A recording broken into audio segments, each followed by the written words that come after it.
Continuamos con La hierba crece sola. Capítulo 4. La catarata de Luyan. Confucio estaba mirando a la catarata de Luyan. El agua cae desde una altura de unos 30 metros, y su espuma se extiende alrededor de 24 kilómetros. Ninguna criatura podría sobrevivir en esas aguas. Sin embargo, Confucio vio como un anciano se metía en ellas. Pensando que quizá el anciano tenía problemas y pretendía acabar con su vida, Confucio mandó a uno de sus discípulos que corriera para intentar salvarlo desde la orilla. El anciano emergió a unos 50 pasos de distancia y, con los cabellos chorreando, se acercó alegremente a la orilla. Confucio lo siguió, y cuando lo alcanzó le dijo: "Por un momento pensé, señor, que era usted un espíritu, pero ahora veo que es un hombre. Por favor, dígame, ¿hay algún sistema para manejarse así en el agua?". "No", respondió el hombre, "no tengo ningún sistema. Salto con el remolino, salgo con la corriente.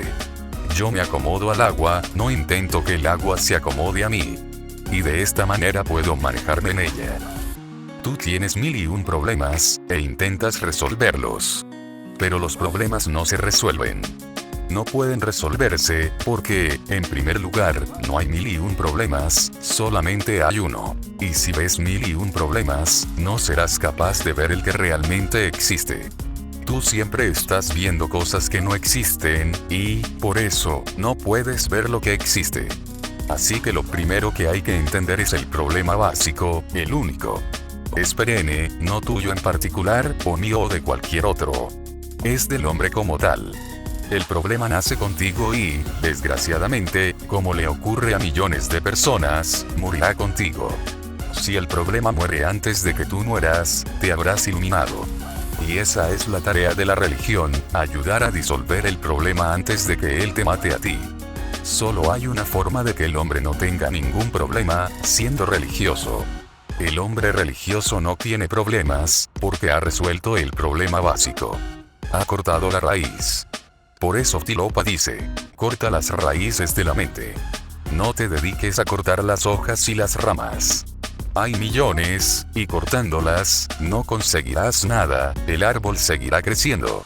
Si le sigues podando las ramas, se hará incluso más denso, más grueso y más grande. Simplemente olvídate de las ramas. Ellas no son el problema. El problema está en las raíces. Corta las raíces, y el árbol, poco a poco, irá desapareciendo, se irá extinguiendo. Así pues, ¿cuál es el problema raíz de la mente? No es ni tuyo ni de nadie más. Es del hombre como tal. Viene a la existencia en el momento que naces, pero puede disolverse antes de que mueras. Nace un niño. Sígueme paso a paso. Si eres capaz de comprender el problema correctamente, este se resolverá inmediatamente, porque el problema en sí contiene su propia solución. El problema es como una semilla, y la solución es como la flor que esconde la semilla. Si eres capaz de comprender la semilla correctamente, totalmente, la solución ya está ahí. Resolver un problema, en realidad, no es resolverlo, sino comprenderlo. La solución no es externa a él, es intrínseca. Está oculta en él. Así que no busques soluciones, simplemente observa el problema con atención. Encuentra las raíces. De hecho, ni siquiera hace falta cortar. Una vez que lo has comprendido, la propia comprensión se convierte en el corte de las raíces. Así que sígueme paso a paso para ver cómo nace el problema. Y no te preocupes por la solución, así es como surgió la filosofía en el mundo. Hay un problema, la mente empieza a buscar soluciones.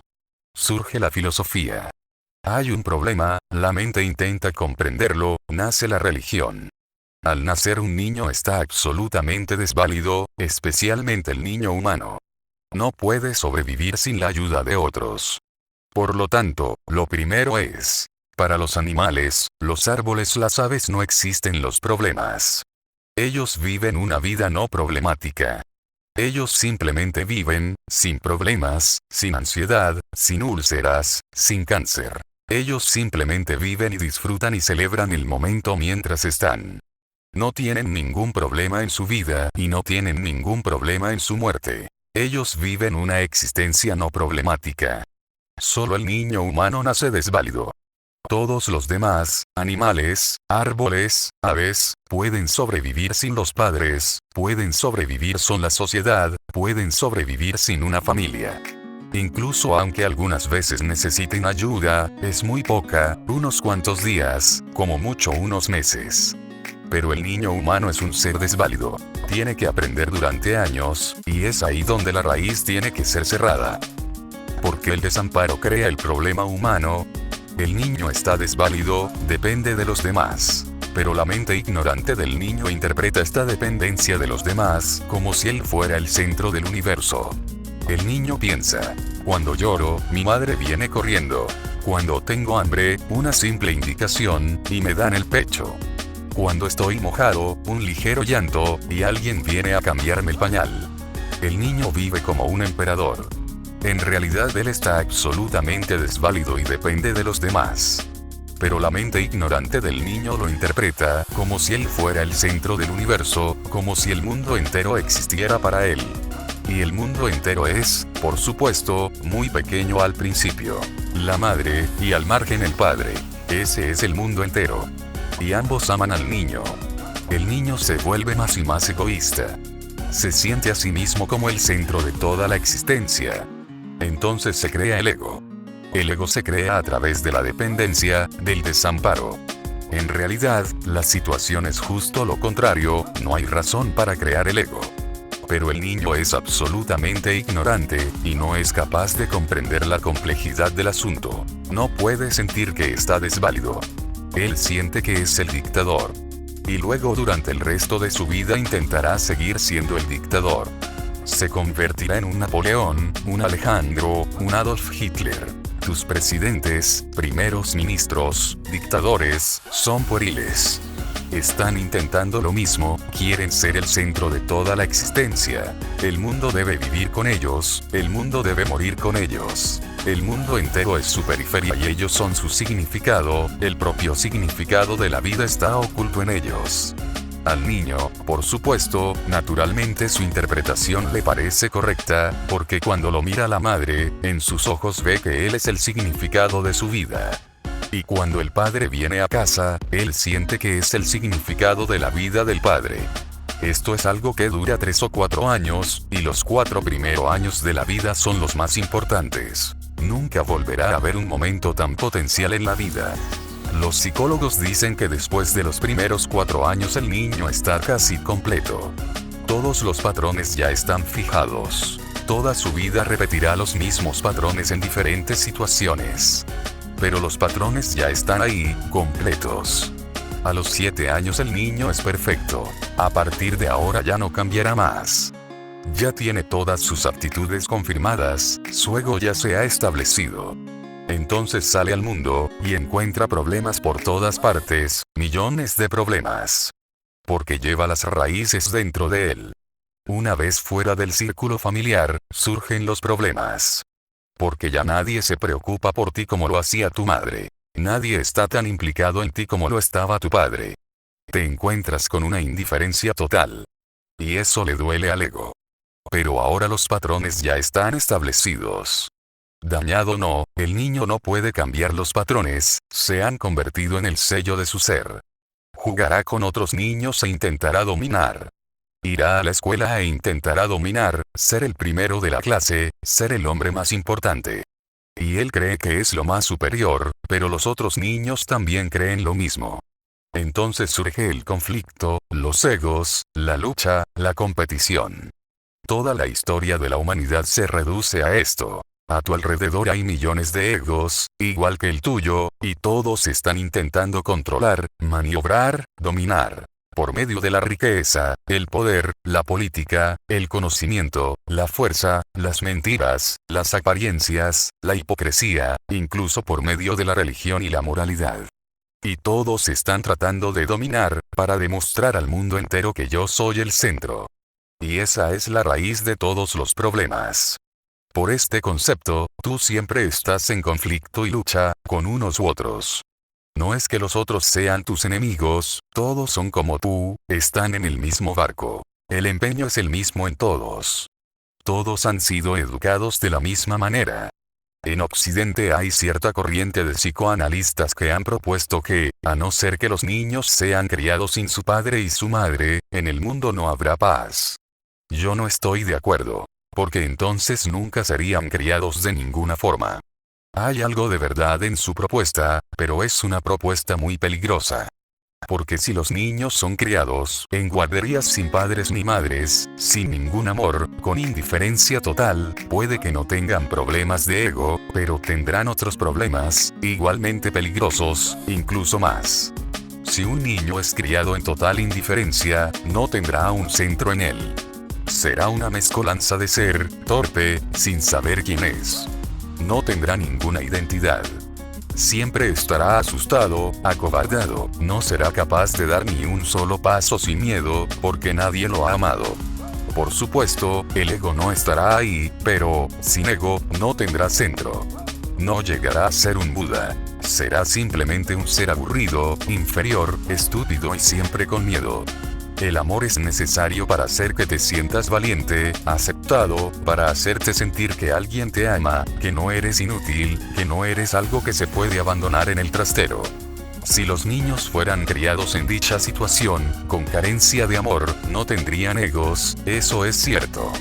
Su vida no tendría tanta lucha, tanta pelea. Pero no podrían luchar en absoluto, y siempre estarían escapando, huyendo. Escapando de todos, ocultándose en cuevas de su propio ser. No serían Budas, no radiarían vitalidad, no estarían centrados, cómodos, en casa. Serían simplemente excéntricos, fuera de centro. Esa situación tampoco sería buena. Así que no alientes a estos psicoanalistas.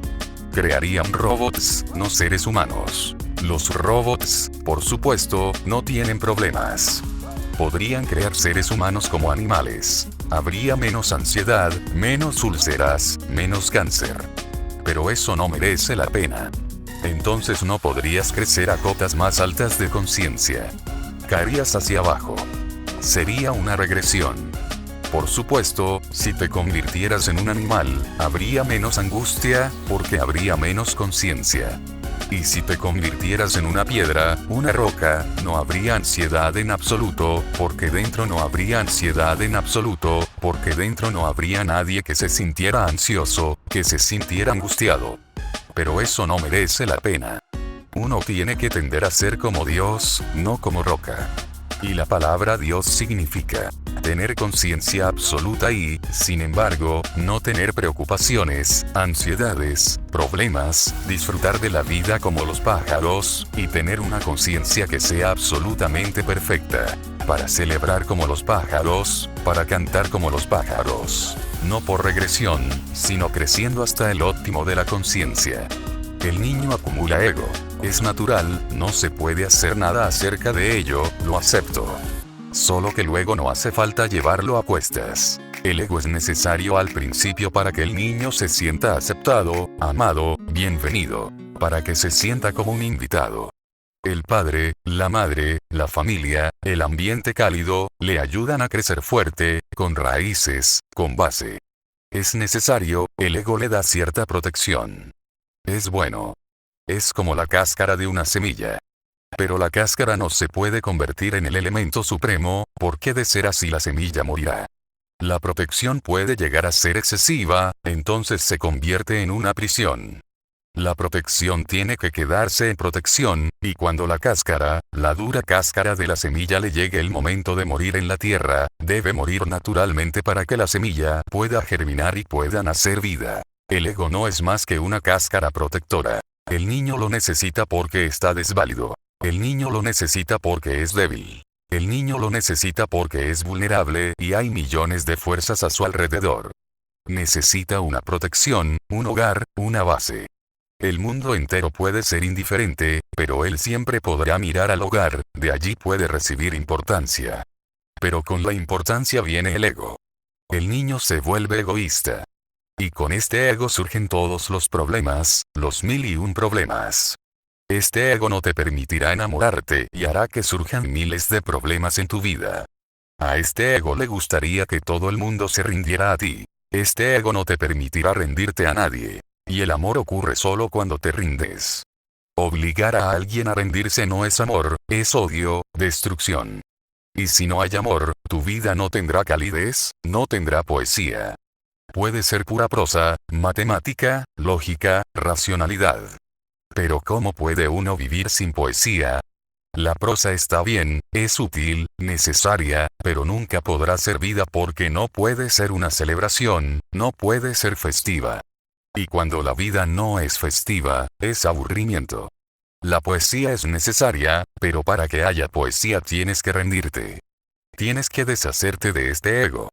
Si puedes hacerlo, si puedes ponerlo a un lado, aunque sea por momentos, a tu vida llegarán destellos de lo hermoso, de lo divino. En realidad sin poesía no se puede vivir, solo se puede existir. El amor es poesía. Y si el amor no es posible, ¿cómo vas a poder rezar? Entonces la oración es casi imposible, y, sin oración, solo serás un cuerpo, nunca llegarás a ser consciente del alma interior. Solo en la oración se alcanzan las cimas. La oración es la cima más alta de la experiencia, pero el amor abre la puerta. La oración te permite entrar en el misterio más profundo de la vida. Cuando no puedes rezar, surgen millones de problemas. Carl Gustav Jung, después de toda una vida estudiando a miles de personas con todo tipo de enfermedades, con problemas psicológicos, con trastornos psicológicos, dijo en su último testamento: nunca he visto una persona psicológicamente enferma con más de 40 años cuyo verdadero problema no fuera la religión.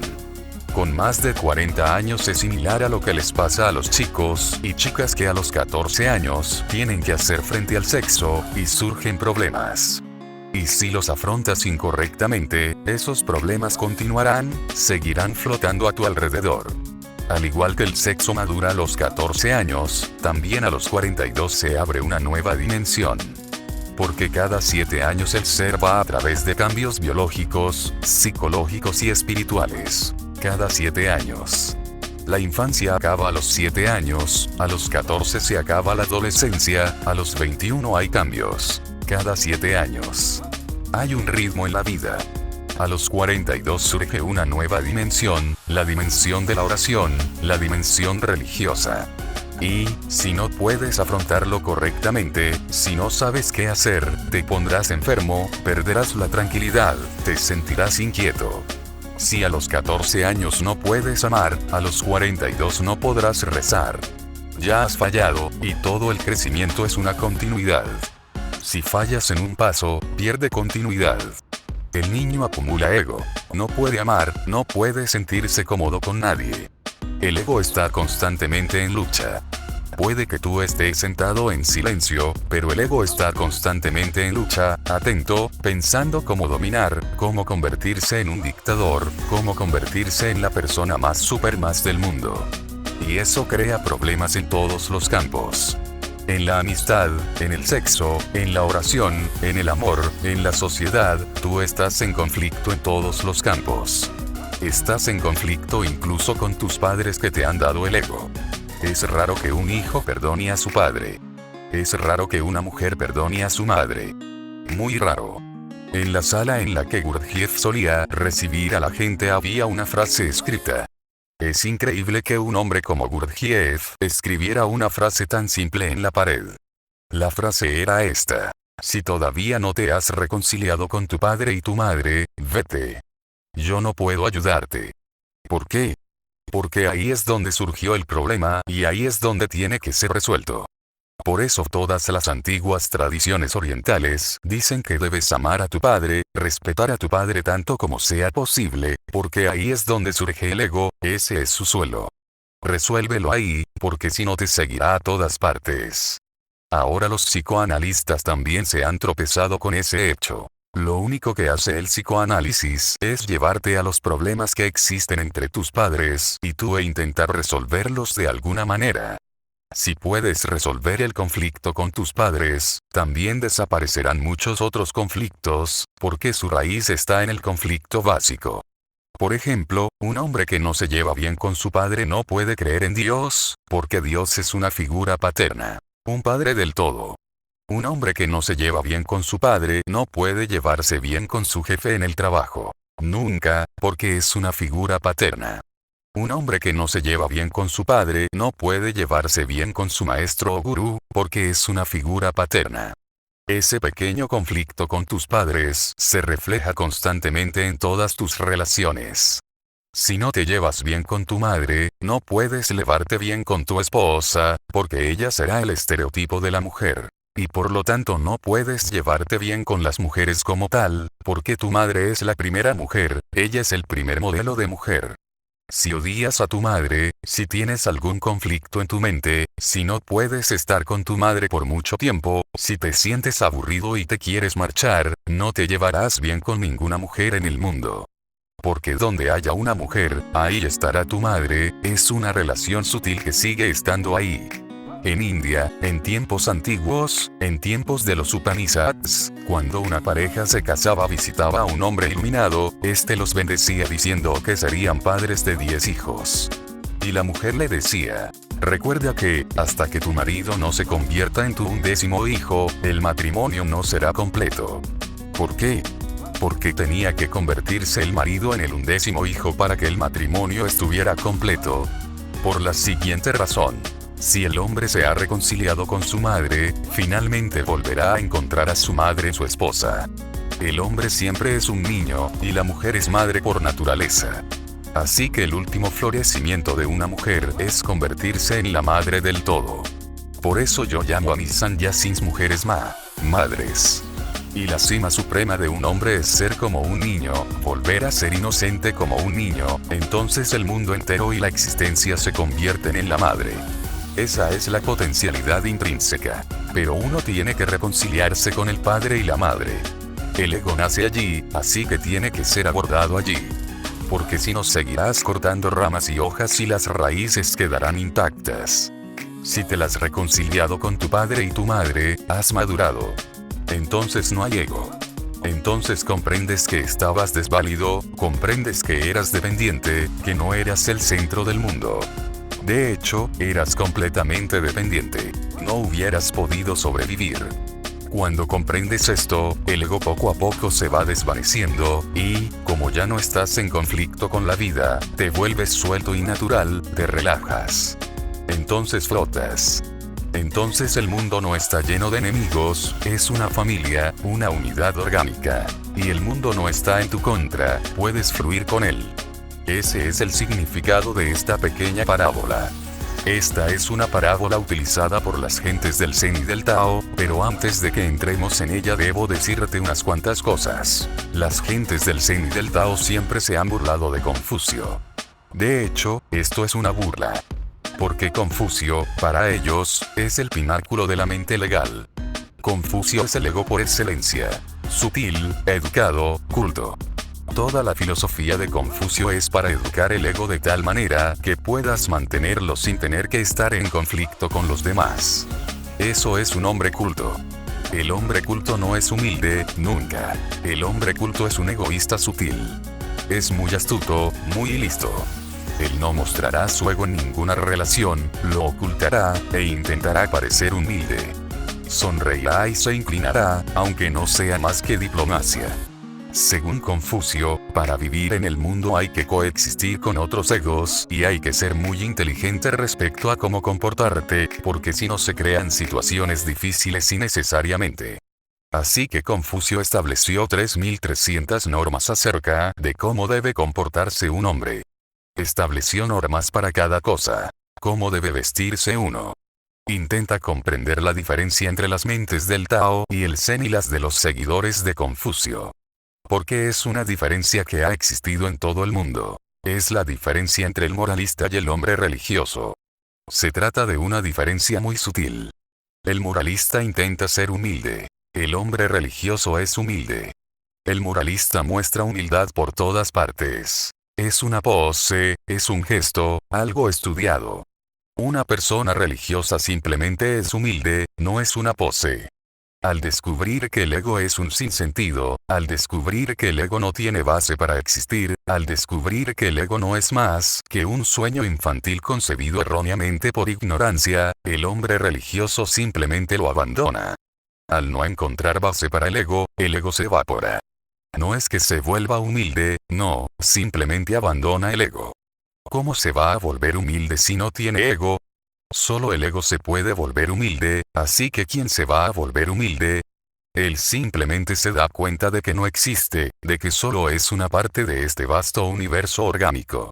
Él no está separado, así que ¿quién va a ser egoísta? ¿Quién va a ser humilde? Él no existe. Simplemente descubre que en él no hay ningún centro. El centro está en el universo y él es una parte de este. La gente religiosa dice que solo a Dios se le puede permitir utilizar la palabra yo, si es que existe. Nadie más debería utilizar la palabra yo, porque solo hay un centro en la existencia. No puede haber millones de centros, porque no hay millones de universos, solo hay un universo. Así que, si hay centro, solo puede haber uno. Por eso el Zen dice, no seas humilde, sé un no yo. Porque la humildad es una argucia del ego, es el ego refinado, el ego sofisticado. Así que hay dos tipos de ego. El ego vulgar que encontrarás en la persona inculta, incivilizada, sin educación. Y el ego culto, refinado, educado, perfumado, sutil, difícil de detectar. Siempre con una pose de humildad, de modestia, de simplicidad. Todo eso no son más que poses.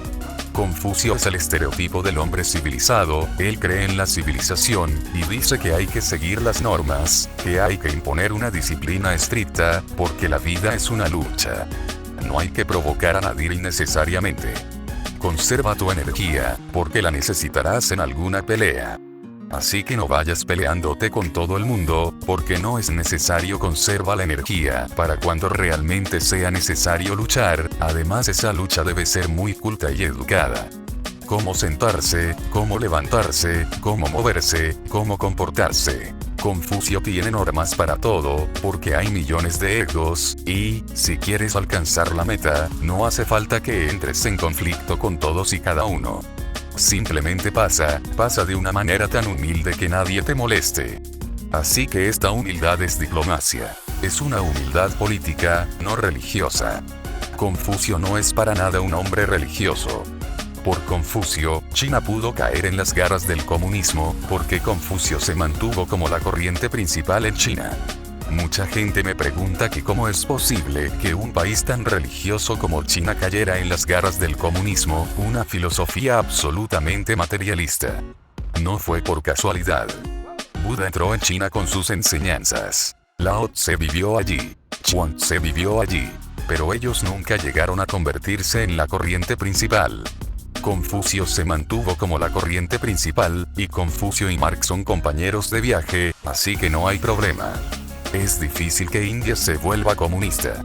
Para China fue muy fácil volverse comunista. Y tan de repente, tan fácilmente, porque la tendencia de Confucio es absolutamente política, diplomática, material. La gente del Zen y el Tao siempre se han reído de Confucio, y esta es una de sus bromas sutiles. Intenta comprenderla.